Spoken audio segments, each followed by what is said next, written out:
This is Canyonlands Purified water prepared by reverse osmosis.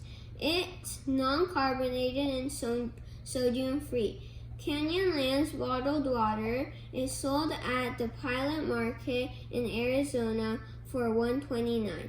Let's test the pH and TDS levels.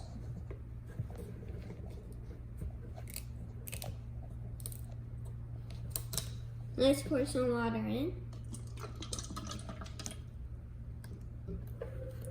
First, let's test the TDS level. Turn on the TDS tester, make sure it says 0, and put it in.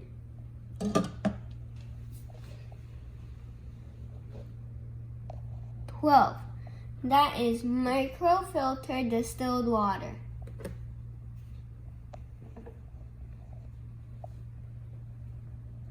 Now let's test the pH level. Only do 2 drops.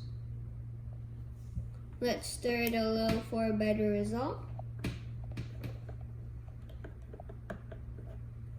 I give this a 7. This is neutral pH.